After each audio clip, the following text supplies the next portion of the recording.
हम में से काफी लोगों को ये समझ ही नहीं आता कि एलआईसी या म्यूचुअल फंड में क्या लें, या फिर कुछ लोगों को यही नहीं पता कि इन दोनों में से बेस्ट कौन सा है। तो आज हम बात करेंगे एलआईसी वर्सेस म्यूचुअल फंड पर। हेलो फ्रेंड्स, आप में से काफ़ी लोग सोचते हैं कि एलआईसी में पैसे लगाना ज़्यादा अच्छा है या म्यूचुअल फंड में। तो पहले तो मैं आपको बता दूं, LIC is much better than mutual fund regarding investment.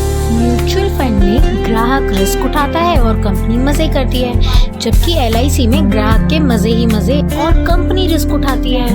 LIC और म्यूचुअल फंड में बहुत डिफरेंस है, तो चलिए एक एक करके ये सभी डिफरेंस जानते हैं। पॉइंट नंबर 1, एलआईसी से आपको आपकी इन्वेस्टमेंट वापस मिलती है विद इंश्योरेंस कवर, पर म्यूचुअल फंड में इंश्योरेंस कवर क्या, इन्वेस्टमेंट का भी कोई भरोसा नहीं है। पॉइंट नंबर 2, एलआईसी में आपको इनकम टैक्स बेनिफिट भी मिलता है मैच्योरिटी पर, क्योंकि ये सारा काम पेपर वर्क से होता है, जबकि म्यूचुअल फंड में ऐसा कुछ है ही नहीं। पॉइंट नंबर 3, एलआईसी में मार्केट का कोई रिस्क नहीं है। अगर आपने पैसे दिए हैं तो आपको उससे ज़्यादा होकर ही वापस मिलेंगे, पर म्यूचुअल फंड में तो मार्केट का रिस्क है। अगर मार्केट ऊपर गई तो पैसे मिल भी सकते हैं, पर नीचे गई तो भाई बंटाधार।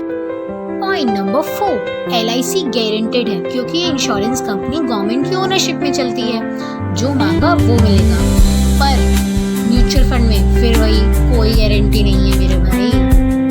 पॉइंट नंबर 5, एलआईसी आपको हर तरह के प्लान प्रोवाइड करती है, जिससे आप बच्चे का फ्यूचर, बच्चे की शादी, बच्चे के सपने, अपनी रिटायरमेंट की लाइफ, अपने परिवार को हमेशा खुश रख सकते हो, अपने मरने के बाद भी उनकी खुशी का ख्याल रख सकते हो। लेकिन म्यूचुअल फंड में ऐसा कुछ भी नहीं है, क्योंकि ना कोई गारंटी। अब आपको डिसाइड करना है कि आपको एलआईसी में पैसे लगा के उन्हें सिक्योर करना है या फिर कहीं और लगा के उन्हें खाई में गिराना है।